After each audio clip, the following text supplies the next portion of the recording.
one game away. Blow up. We're playing for something, man. We're playing for something. It's gotta mean something to you. It gotta mean something. Everything you got. Everything you got. Let's finish this. Do it, fellas. Let's go. Let's do it, fellas. Finish 2 3. 1 2 3. Finish. You view this season as a failure? Oh my God. Okay, because I'm not that up. You asked me the same question last year, Eric. Okay. Do you get the promotion every year on your job? No, right? So every year you work is a failure. Yes or no? No. Every year you work towards something, towards a goal, right?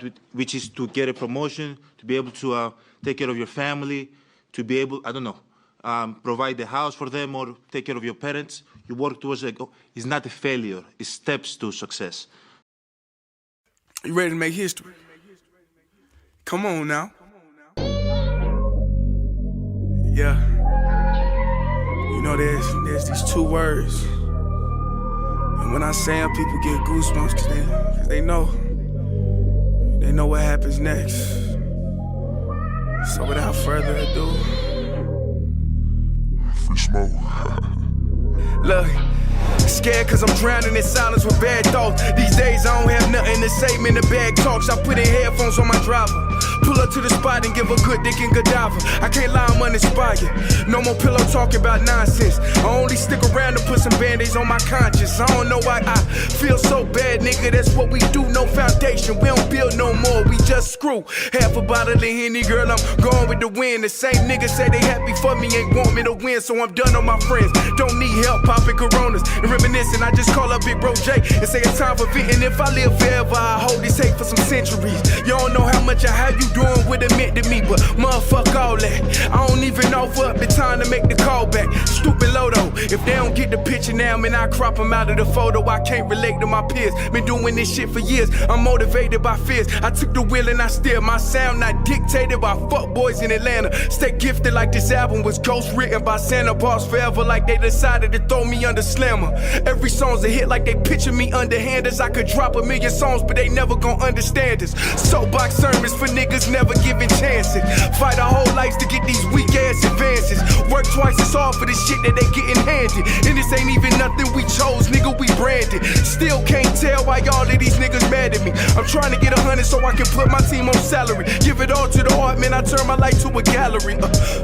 Man, damn, what a fucked up masterpiece. 1,100 shots and I swear, man, I felt them all. If we ain't even good on our block, man, who can we call? Pre-decline state of mind, we broke crabs in the barrel. Got us fighting our folk, man, this shit just a life of peril. Greatness. Greatness happened? Greatness. Really? You got a chance to witness greatness at its highest order.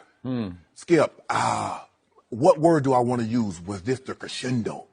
Was this the zenith? The apex? The denouement? That's a good word. I like that word. That's a good Hollywood word. Welcome. Kicking it with Saint. Yo, how's everybody day going, man? You know what I'm saying? I was about to start off. I ain't even gonna start off with what I was saying. So I put the paper down because I want to know how you doing. You know what I'm saying? I want to know how you doing. I want to know how my guy Harry is doing. And anybody else who watch. I want to know how y'all doing. I appreciate the likes, the subscriptions, the views, the shares, all of that. But I want to know how y'all day going. I'm having a pretty dope day. I'm not going to lie to you. I bet you think this was a Lamar Jackson video. Well, obviously you didn't think that because you saw the title and you saw the thumbnail. It's not a Lamar Jackson video, but you knew I was going to say something about Lamar in this video. You knew that. My guy is officially a Raven. 5 more years, the Ravens did the right thing, finally. And on top of that, they went out and drafted. Well, I'll wait for that because that's what we're going to talk about in a second. Listen, the NFL draft happened tonight. 2023 NFL draft. Now, will I make a video going through the entirety of the first round? Probably not. Will I do a video going through the entirety of the draft? Definitely not. But I will make a video telling you my favorite picks in the first round or so far in the draft. And I probably will go back through and look at teams. Like, I'll probably look at teams draft on my own and see, you know, the different drafts people made. Hold up, bro. I'm looking for my lighter. And I'll see which ones intrigue me the most. But It is some picks that happened tonight that I absolutely love. And I do want to talk about them. First pick. I'm definitely starting off with my team, bro. I was going to start off with the first pick in the draft, but I'm not doing that. At 22, the Ravens took Zay Flowers, bro. The receiver out of Boston College. Now, I think Zay Flowers was the best receiver in the draft, but my opinion don't really mean much because I don't watch college football like most people. So I was willing to believe or trust anybody's opinion who thought somebody else was better. However, Zay Flowers reminds me of Tyreek Hill in a way. So I'm not excited that Baltimore continuously takes short receivers. If they had took Devontae Smith, I would have been happy because remember, even though he didn't slide, Devontae Smith, I don't care how big he is, how much he weigh. When you look at him on film, he do everything right. So he don't need to be big because he gonna win because he know how to play the game. That's Zay Flowers. That's Tyreek Hill. That's dudes who don't have to win with being bigger than everybody else because they are just phenomenal at playing football, route running, getting separation, run after the catch, hands catching.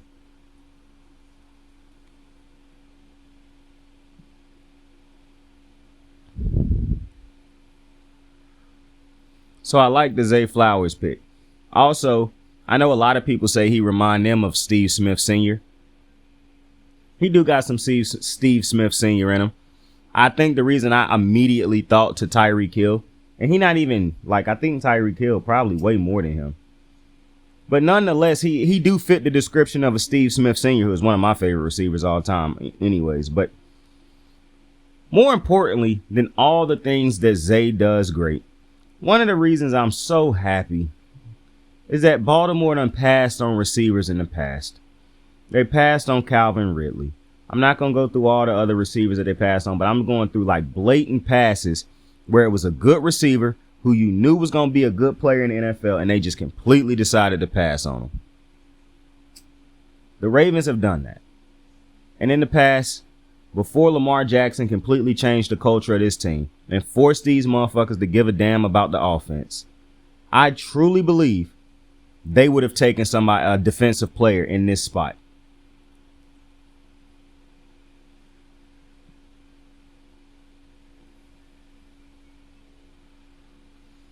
But because it seemed like Lamar Jackson is hell-bent on bringing in a new era in Baltimore, he want this team to focus on offense, getting him weapons, putting a team around him that he know he can go compete with every single Sunday, no matter what the defense do.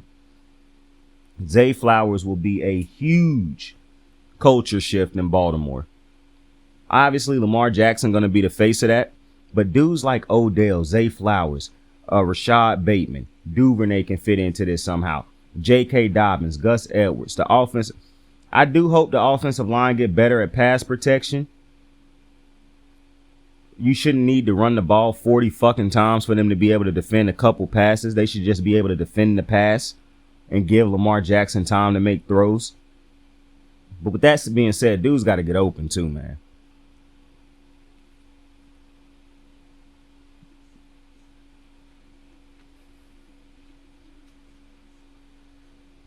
This pick greatly helps that. So I love the Zay Flowers pick. That's my favorite pick of the first round because obviously I'm a Baltimore fan. But now, when we get past my bias analysis, the Carolina Panthers took exactly who I thought they was going to take, exactly who they should have taken. Listen, I ain't sure about a lot of players in this draft. I am certain on Bryce Young. Maybe his size do ultimately fuck him up, but it won't be skill. I watched Bryce Young in college. Bryce Young is a damn good quarterback. He was the best quarterback in this draft. Now, I do think it's one dude who could end up being better than Bryce Young, but I'm going to get to him when I get to him. But it's a reason I believe he could become better. But Bryce Young is a stud to me. I think the Panthers made the right move. He is going to carry this franchise for the next couple years, the next decade plus, hopefully, if he can stay healthy and they put the proper pieces around him. I like the pieces that they do have on offense right now. It's not great pieces, but at least he got a veteran receiver who still got something in the tank. I love the Panthers defense. I think Bryce Young the Panthers is about to be rocking, bro. the Panther, for one, he didn't even get drafted to a bad situation. Like, the Panthers are not a bad situation. They just haven't had a quarterback. And they don't really, they make good draft picks on the defensive side of the ball. They draft running backs good. Listen, they had DJ Moore, but he was a high draft pick the year that they got him. Actually, no, he slipped in that draft. But regardless, I'm interested to see how they build around Bryce Young. You do need to put a good offensive line around him to make sure he's not getting beat up, because you don't want a quarterback that size to continuously be taking hits in the pocket, or hits, period. So I do imagine that's going to be Carolina's focus going forward, getting weapons and an offensive line around Bryce Young. But I love that pick. I thought that was the pick that they should have made. I know people were saying they were going with CJ Stroud. I would not have agreed with that decision. And then this weird ass thing where people were saying Will Levis was going to get drafted at number 1. If that had happened, that would have blew my fucking mind. But that did not happen. Will Levis didn't even get drafted in the first round. The other pick that I like is which one I want to go to next. I'm gonna go to the Texans. I don't want to say I like the Texans pick. No. I like it because they needed a quarterback. However, it's these Ohio State quarterbacks, bro. I just do not trust Ohio State quarterbacks. And so Will Levis for me, and I done said this before, I'm not Will Levis, CJ Stroud. For me, I got to see CJ Stroud be successful. And I understand they got to get him some weapons over there in Houston. They got to get him a running game. There's some things they got to do for him. I understand all that. But I need to see CJ Stroud on the next level, because I just cannot put faith in a Ohio State quarterback in the NFL, because I've never seen an Ohio State quarterback be successful in the NFL. I understand how they say he hella accurate. He pushed the ball down the field. He didn't run in college because he didn't want to be known as a dude who run around. I get all that. I can name you multiple good dudes Justin Fields at Ohio State didn't run a lot. In the NFL, somehow that's all he know how to do at the moment. That's all he great at. So I have to see CJ Stroud. But if he do end up being a good quarterback, this was a phenomenal pick for the Texans. He got good height on him. He got a good arm on him. It's all going to be determined on, I hate to say it, but if he can break this Ohio State curse when it comes to the quarterback position, the development that he going to have down there in Houston, and what they put around him. Because Houston cannot not put shit around him and just think he's going to develop without an offensive line. And they do got Laramie Tunsil down there. He did just get extended. So that's a great blindside block to have. But you got to get him some weapons. I actually think they got a running back already, because their running back from last year was pretty good. But regardless, this is one of those wait and see picks for me. I'm pretty sure I'll know how good he is by the end of the season, but I'm going to be watching a lot of Texans games and a lot of Panthers games this year. We'll also be watching a lot of Indianapolis Colts games going forward, because I absolutely love Anthony Richardson pick. I understand that he is not pretty much he is Mitchell Trubisky.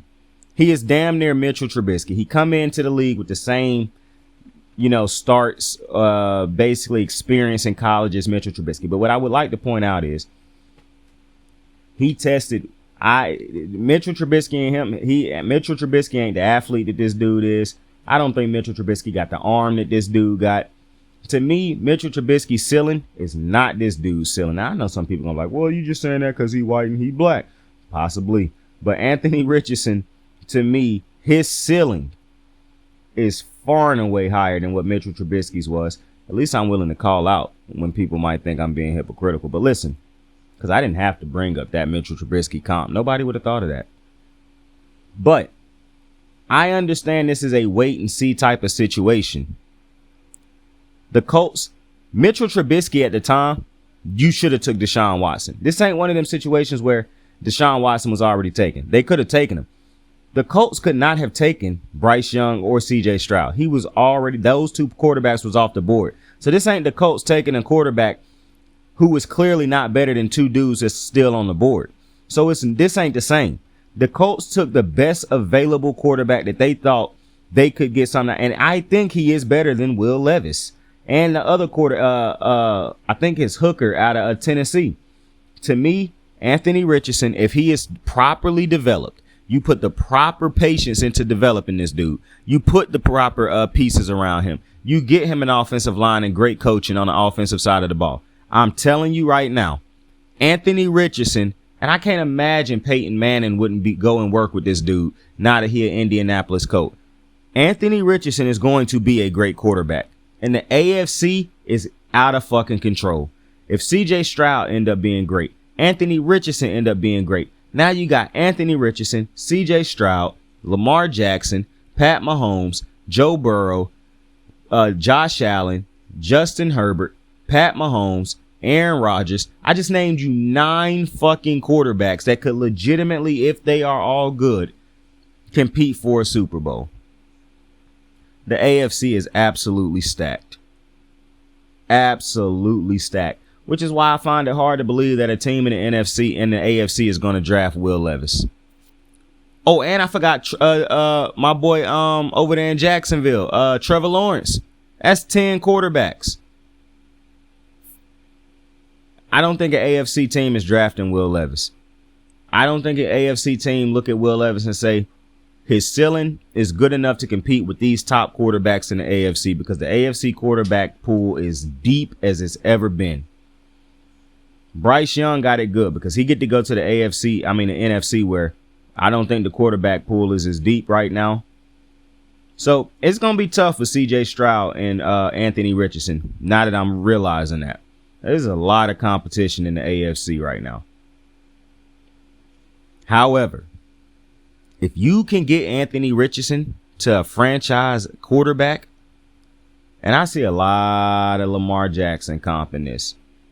Now, Lamar Jackson was a more polished quarterback, but Lamar Jackson was not Lamar Jackson when he first came into the league. And so and good people around him and work ethic. Lamar Jackson wanted to be great. He knew he was going to be great. Anthony Richardson can be that same thing. So I'm very interested in this. And the biggest thing for me when it comes to the Colts is you have Trevor Lawrence in your division right now and nobody else.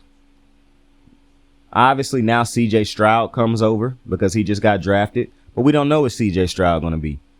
So you have now, and granted, we don't know what he's going to be, but the Texans did take that chance to see if he's going to be something. So let's say you got 2 quarterbacks in your division. You have to get a quarterback. Not only that, this is as great a time as any to get a quarterback, because let's say CJ Stroud don't turn out. But now you only got a quarterback, one other team in your division with a great quarterback. Because I don't trust Ryan Tannehill. And that's Trevor Lawrence. So I love this move by the Colts. I really do. I think Anthony Rich, this might be my second favorite pick of the well, if you take out my biased pick of me liking the Ravens pick the most, this might be my favorite pick, the Colts getting Anthony Richardson. Because for one, I knew he wasn't going to slip all the way down in the draft like people were saying he could possibly do. I just thought the measurables and the ceiling was just too high for people to say, yeah, we're not going to take a chance on him, especially if you need a quarterback. I knew the Panthers and the Texans wasn't going to risk that. I actually thought the Texans could risk it, but I knew for a fact the Panthers was taking Bryce Young. I didn't have any type of inside information. It's just logic overweighed everything. And it's just no way you pass up on a talent like Bryce Young, just because he might be a little too short. I just thought that would have been insane. But I also thought Richardson would either go to the Texans, the Colts, the Seahawks, the Lions, the Raiders, the Falcons, the Bears. I mean, not the Bears. So when it got to those picks, I thought he would be gone within those picks. All those teams need quarterbacks. I know Jared Goff just had a good season, but all those teams still need quarterbacks. And I thought Anthony Richardson was going to come off the board. If it was one of these quarterbacks that slipped between Bryce, Stroud, and Richardson, to me, the one who would have slipped would have been Stroud. And the only reason he would have slipped in the draft was because the Ohio State curse. But if he had slipped, I don't think he would have slipped past the 8th pick. So all in all, and if any of these dudes had slipped past the 9 and 10 pick, because the Bears had the 9th pick and they traded it to the Eagles, and then they took the 10th pick. If any of those quarterbacks slip past those two, I do believe the 11th pick, the Titans would have took Stroud or Anthony Richardson. I truly believe that, because I don't think they think they backup quarterback. I can't even remember his name at the moment. I don't think they think he is the answer. But you got the Titans, the Cards, the Packers, the Steelers.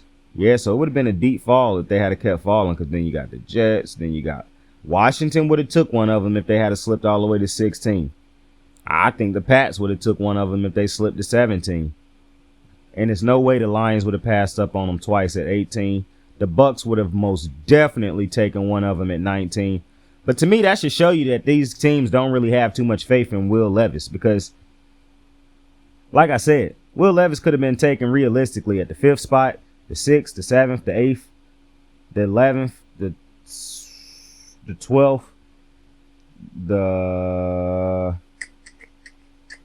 16th pick, the 17th pick, the 18th pick, the 19th pick, the 20th pick. He could have, yeah, Will Levis probably, he'll probably get drafted at some point in time tomorrow. But yeah, those are my favorite picks in the first round. Let me make sure there ain't one more that I'm missing that I like. Because I know people are like, well, you just talking about quarterback. Quarterback, the most important position, bro. Let me make sure I didn't miss no pick that I actually do like that Seahawks pick, the Witherspoon, the cornerback, matching him up with Kobe that you already got over there. I like that pick. The Raiders pick Tyree Wilson was kind of confusing, the DN's position. I actually thought they was going to draft a receiver. I thought they would have wanted to bring, not a receiver, offensive line. I thought they was going to go offensive line. I didn't think they really needed a defensive. I didn't think they were going to add a defensive end right now, because you do have Chandler Jones, because you do have Max Crosby. I thought they would have tried to add a cornerback, possibly a safety, possibly an offensive lineman. You know what I'm saying? So I was kind of confused by that pick by the Raiders. But, you know, maybe it ended up being a great pick. The Falcons took Bijan Robinson, the running back, at the 8th slot. So that's going to be interesting to see how that work out, because a lot of people think that's the best player coming into the draft, which I think is insane to say when you're looking at the fact that you have to always add in value of a position. It's no way a running back coming into the draft could be the best player in the draft when a running back, I don't give a damn how good the running back was in college. The running back value in the NFL is not the same, so he can't be the best player in an NFL draft. That's insane. I actually love the Eagles pick now that I'm looking at this list. Jalen Carter, who a lot of people thought was the best defensive tackle in this draft, or one of the best players in this draft. He got taken by the Eagles. That is a great move. They needed him. They traded back up in the draft to get him. I like that move. I also like the Bears getting right, the offensive tackle. That was a great move too. The Cardinals got the offensive tackle that Kyler Murray wanted early in this draft, in Paris Johnson. So I think that was a great move. The Texans also came back up in the draft and got Will Anderson. So that was a great move too. There was a lot of great moves in the first round, to be completely honest with you. I thought a lot of teams took a lot of needs. The Falcons is one of them teams where you just got to see how things turn out, because they got a lot of needs. The Giants got a lot of needs too, and I didn't even write down. No, I don't have the paper that I have with them on it, and I don't feel like looking for it right now. But it's going to be interesting, because a lot of teams got a lot of filling out to do. I don't even think the Ravens have a second round pick in the draft tomorrow unless they trade up somehow. But the Seahawks also took Jackson Smith in Ngogba. That was an interesting pick. I guess they're trying to position him for in case they come into the last couple years of Tyler Lockett. But yeah, that was the first round. That was the picks I enjoyed the most out of the first round, or I liked the most. Listen, I appreciate you for joining me. Tell somebody, I watched the Pat McAfee draft spectacular, bro. Tell somebody you fuck with him. Tell somebody you love him. You could be anything in this world. Choose to be kind to somebody today. Saint out. I got the moves like hot sauce. Lil' mama taking the top off. I'm laying down getting topped off. After this, you know she getting knocked off. I know she loving the money, so I keep on thumbing and thumbing. She say she horny when she taking shots, so I keep them coming and coming. Now I'm putting dick in her tummy. Scoop her up like I'm raking her something. You would think shawty red track, the way that she running and running. You getting dumber and dumber. You out here chasing the bone. After she finished from giving me dome, the Uber is taking her home. Tight.